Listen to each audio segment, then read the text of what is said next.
What's up, Tigers? And as always, I'm Hyacinth.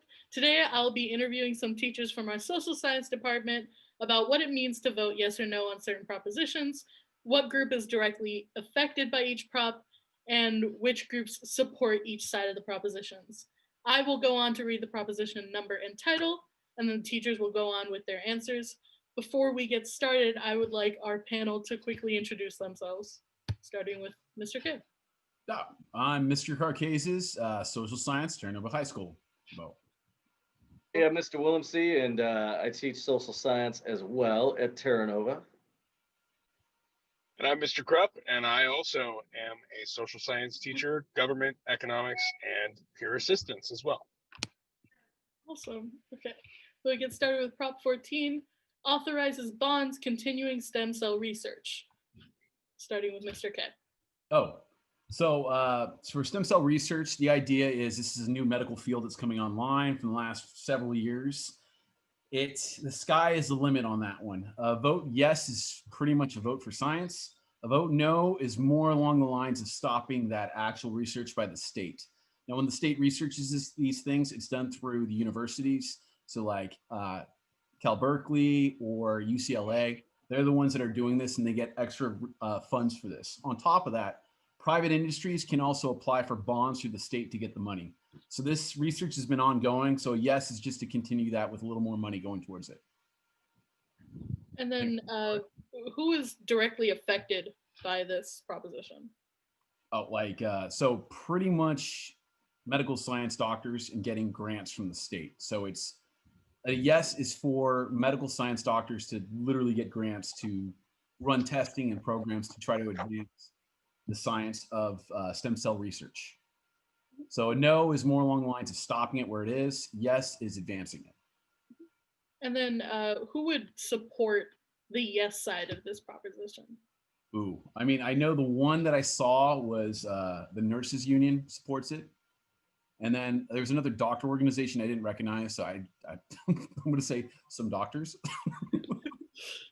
And then, not to mention, I'm sure all the people who have illnesses that could potentially be treated with stem cell research, the proceeds of that, or the fruits of that, I should say. Yeah, so Mrs. K is definitely on board too. And then who would vote no? What groups support no? Probably religious groups, I would say. That believe that the different things of when it comes to stem cells being part of a body when they die, it's supposed to be the body's supposed to be put in the ground. Mm-hmm. That kind of area, I would say, probably be against it. But again, I didn't. As well as I would add to that, Mr. K, fiscal conservatives, right? If they are not seeing the benefits that they think there should have been by this point, because I believe over $3 billion was already allotted to this type of research by the state, and so far no major benefits have come from it. They might say, well, if 3 billion didn't work, why would 5 billion work? Rock rub. Okay. We'll continue on to Proposition 15, increases funding sources for public schools, community colleges, and local government services by changing tax assessment of commercial and industrial property. Starting with Mr. Willemsey, why would someone vote yes or no for this proposition? Okay, so generally the people that vote yes would have will either support public schooling or have a vested interest in education. So generally, like anybody that really believes that public school is a good thing for our society, is a good thing for our economy, a good thing for our political climate, or not climate, but for politics. Generally, probably somebody like that. But somebody who would vote no, because this is a tax on businesses and industries that have land worth more than $3 million. Definitely anybody who owns property, commercial property worth more than $3 million would probably be against it, because their argument is that if we raise the taxes on commercial businesses worth over $3 million, they'll just raise their prices on consumers. On the other hand, taxing those businesses could go to fund public education, which is also a desperately needed, public education desperately needs increased funding. So, yeah, Awesome. All right. Going on to Proposition 16, allows diversity as a factor in public employment, education, and contracting decisions. Starting with why would someone vote yes or no, Mr. Krupp? Well, this is, thank you, Harrison. This is a kind of harkens back to the beginning of the affirmative action era in the 1960s with President Kennedy. The people that would vote for this would definitely be ones that still feel like even in 2020 there is definitely discriminatory hiring practices. I feel that a lot of people are can still, myself included, can look at it and say, well, in a perfect world, we wouldn't need affirmative action because the right person for the job would get the job. Unfortunately, I'm a realist and I'm well aware of the fact that there are still discriminatory hiring practices even in 2020. So I think the people that would be for this are likely to feel like we got to do something about this problem that still exists despite what people say. Okay. Yeah, I'd also add that, like, when you look at Prop 16, look at it as a kind of a fight between equality versus equity. That's really kind of what it breaks down to. And the idea of the whole affirmative action thing, yeah, it might not seem fair up front, but the idea is to make it fair in the next 15 years. Mhm. So it's like bringing it up to the same level. That's like the main purpose of it. And yeah, Absolutely, you Mr. will K. see some issues at I agree. first, but that's what they're kind of going for. All right. On to Proposition 17, restores right to vote after completion of prison term. On to you, Mr. K. Why would someone vote yes or no on this proposition? Okay, so Proposition 4. So this gives parolees, people that have just come out of jail or prison, excuse me, that are on parole, they're still serving their sentence just from their home, the right to vote. People that vote for this, what we see is it's mainly the groups that are supporting this. I know the ACLU is supporting it, and I know more than likely parolees will support this. Families of that nature too. People against it, you have like family victims advocate programs that are saying no to this. Also, you see conservatives are also stepping in saying with this proposition, what it does is these individuals are still serving their time. Therefore, their right should be suspended until they finish their time, which might be whenever they get off parole. So that's a pro and the con for it. And yes, it would add a lot more votes to the whole narrative itself. And the negative or the pros for this, of course, a lot of these parolees, even though they're on parole serving a sentence, they're still paying taxes. So from that side of things, they are still technically doing something to help government out.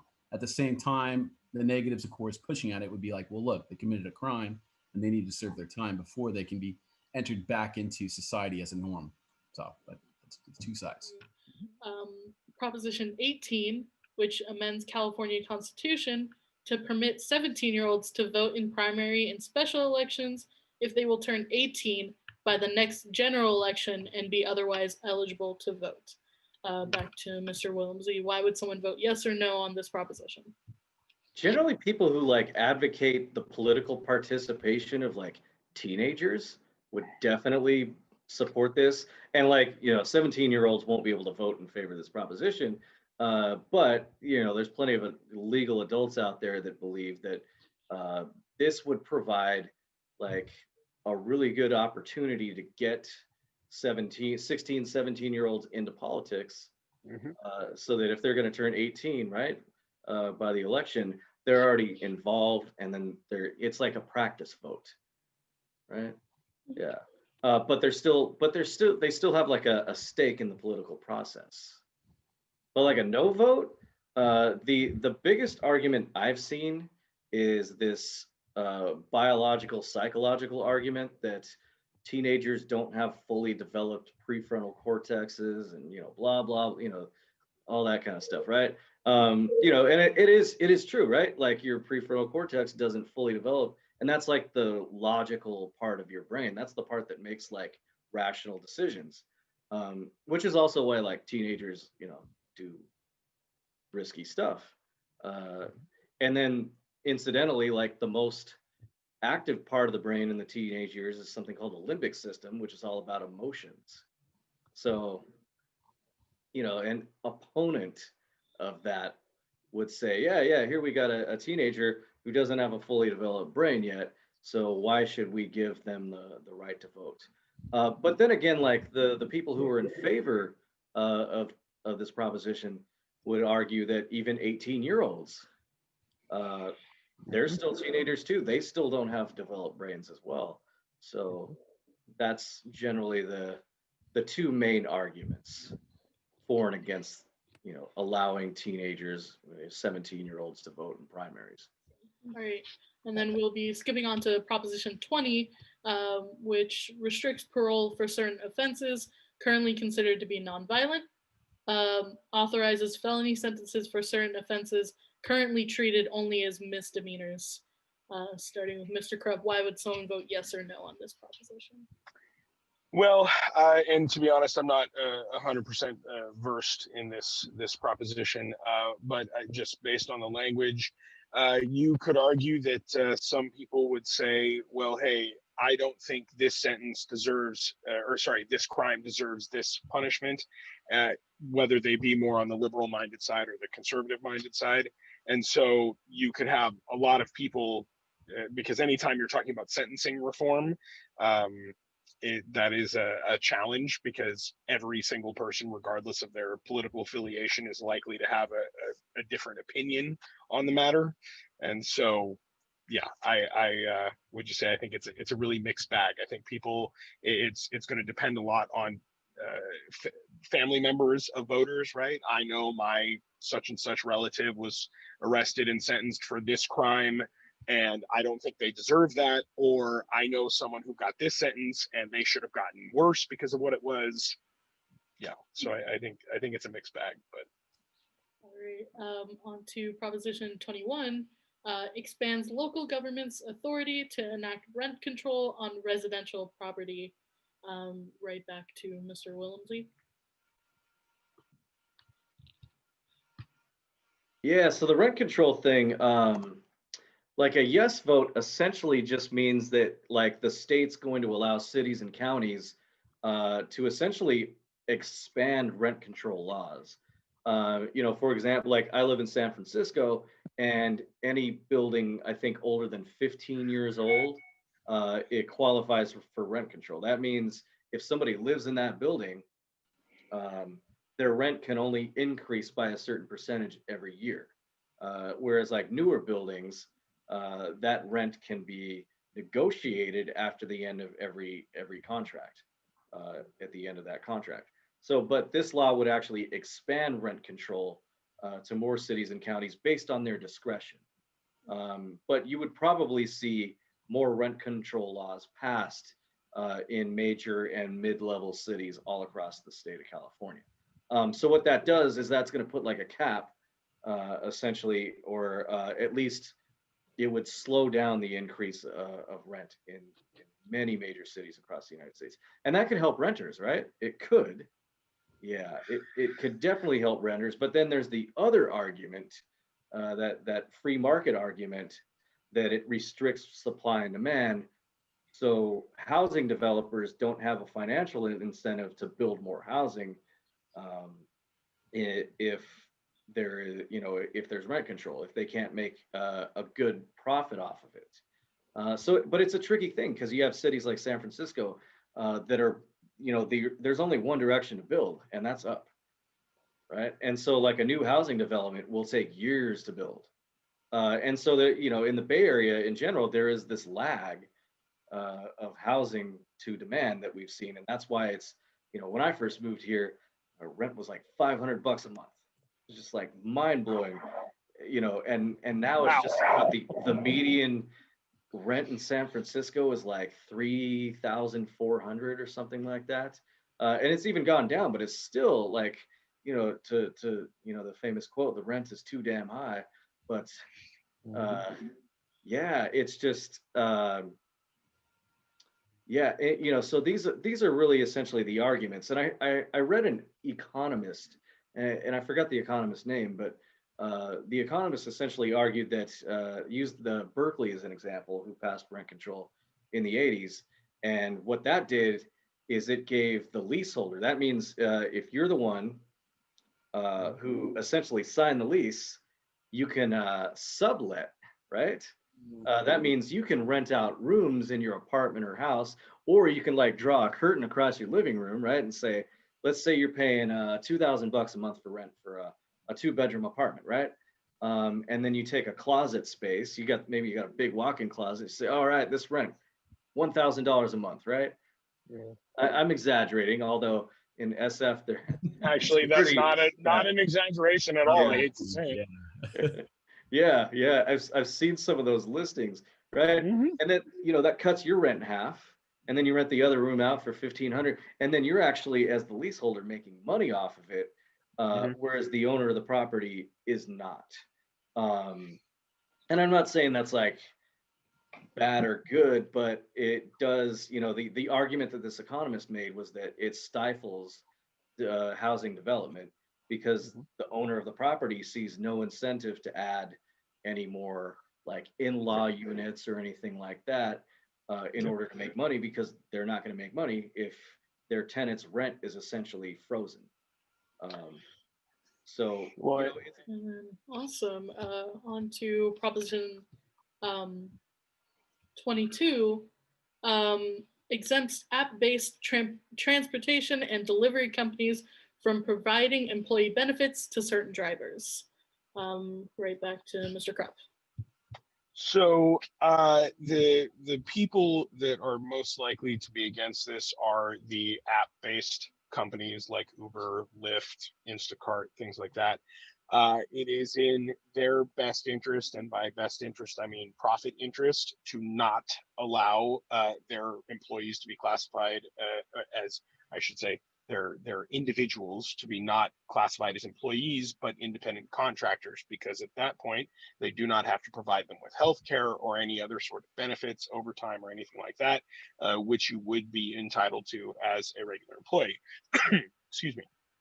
And so the people that are most likely to be for it are the drivers who are saying, look, I'm trying to make ends meet, and this is my only source of income. But because I work, 25 hours a week as opposed to 40 hours a week, I get no benefits. I have none of the fringe positives that come from a lot of other union-based jobs. So I saw a very compelling anti-22 argument, which basically said that I'm a single mom, I'm a retiree, I'm a college student, I can only work X number of hours per week, and with Prop 22 would make that impossible, because Prop 22, if it is passed, a lot of these companies may say, okay, well, sorry, we're laying off this number of contractors. We are not going to hire back this number of employees because we simply can't afford to pay them health benefits and all of that. So yeah, the people that are often for it are the unions. The people that are against it are the private industry. Oh wait, crap! I think you reversed it, dude. So this is written by the Uber company. This is a whole thing from the opposite. So it was written by Uber. Lyft is like they're the ones pushing for yes on it. You are so right, Mr. K, and I'm so sorry. Absolutely, forgive me. Scratch that. The unions are against Prop 22. The companies are for it. I'm so sorry. That is it makes sense. I kept getting that one mixed up too. Like I would get it was like Prop 8. Remember that? Yeah. Oh yeah. The same-sex marriage, and it was what like was a no vote? Well, yeah, ladies and gentlemen, it was that makes sense. Yeah. Ladies and gentlemen that are watching, this is just a testament to how confusing the language of a proposition can be. Even us seasoned veterans can mix it up and go, wait, what is a yes vote supposed to mean? What is a no vote supposed to mean? So you're 100% right, Mr. K. Thank you so much for clarifying that for our audience. Dude, I just double checked it because I was like, wait, I'm so glad that you did, because I would have gone about thinking it was exactly the other way. So thank you for that. I really appreciate it. I definitely don't sound like a fool, No, you're not, dude. I totally, like I said, I wrote it down and scribbled it out. So like I had to check it. So I'm right there with you. I had you there to double check. I really am, believe me. So yes. So again, let's clarify that for everybody. The companies are for it. The unions are against it because their employees are they want their employees to be treated like employees and not like expendable items that sometimes independent contractors can be treated as. So. And I would say that's why we're making this video, is because I'm sure if I read out some of the titles of these propositions, people wouldn't know just based off the title, what does it mean to vote yes? What does it mean to vote no? You're absolutely right. Skipping on to Proposition 24, amends consumer privacy laws. Right back to Mr. K. Why would someone vote yes or no on this proposition? All right, this one is confusing as hell. Okay, so this one is in regards to tech companies when it comes to consumer data privacy. As you know, every tech company sells our stuff all over the world. Okay, it's just the way they do things.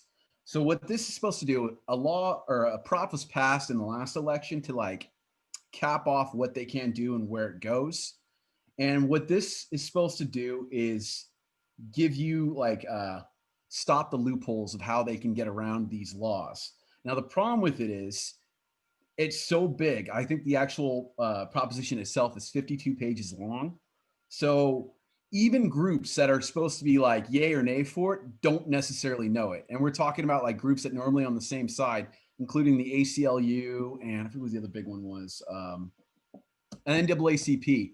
I want to say those two are actually on like at odds with each other because they're confused by it. And they mentioned that the wording of it is not exactly great. So I would say yes is more rules on top of it, but the language isn't good enough. But a no also leads to just let the law that was passed 2 years ago fix it in time. I don't think I did a good job of explaining that at all, but that one confused the hell out of me. So I'm gonna be honest with you. That's what I'm gonna go with. So well, Mr. K, yeah.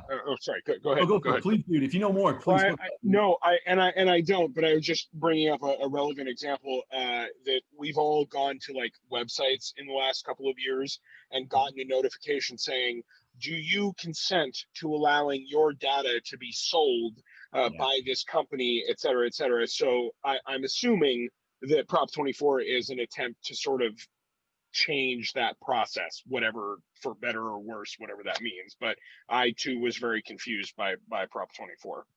Again, they win. Like, you know what they I mean? Win, right? 100%. 100%. Yep. Yeah. Alrighty, on to the final proposition we'll be talking about today, which is Proposition 25, referendum on law that replaced money bail with system based on public safety and flight risk. I believe this one will be going to Mr. Krepp. Yes. So Prop 25, the people that are most likely to be for it are advocates for sentencing reform, communities that have been disproportionately affected by bail. They're, one of the most compelling arguments is simply those that can afford bail get it, those that can't don't. And that is, if we're being it's supposed to be a democratic and fair society, that's not a fair argument. So I'm sure one of the big advertisements that everyone has seen is the referencing to the young man convicted of rape, the Stanford student who was able to post bail later that day, even though his bail was $500,000 or something to that effect, and a older African-American man who was convicted of stealing some petty larceny, $10 or $15, something like that. He could not afford bail, so he sat in prison for over a year. That is definitely one of those things where people are going to say, hey, if we're, advocates for sentencing reform are going to say, if we're really a democratic society, you shouldn't get bail just because you can afford it. You should get bail based on the type of crime you have committed. Yeah. So, and then before I wrap up this video, do you guys have any messages for any young voters or first-time voters this year? Vote. Please make your voices heard. Please, for all vote hard or go home. That it's good and holy, make your voices heard. Don't let the people in Washington pretend like you don't exist. Because if you all speak up, they will have no choice but to listen. Agreed. It's awesome. Awesome. All right. Well, thank you to everyone that's watching this video, and thank you, Mr. Krupp, Mr. Williamsy, and Mr. K, for coming on and explaining all of these propositions and taking the A time pleasure. to really Thank you for having us. letting us Yeah, know. thank you, Hyacinth. Yeah, way to go. And thank you, TNN. Yes, thank you, TNN, for being such a wonderful news network. We appreciate you. Just a reminder, TNN is holding a mock election. We are releasing the Google form Tuesday, October 27th on the Jungle Google Classroom, and you will have until the following Tuesday, November 3rd, 3 p.m. to submit your votes. Yeah, so. I want to add on to that. I want to say, if you're in my class, I will give you extra credit for voting. So I second that. If you're in my class, I will give you extra credit for voting. Oh. yeah, You just have to take a screenshot to prove it. good call. Yeah, I'm going to second that one too. I'm gonna need some proof, folks. I trust you, but yeah, prove it. Alrighty. Thank you. Okay. All right. Thank you, House. I appreciate it.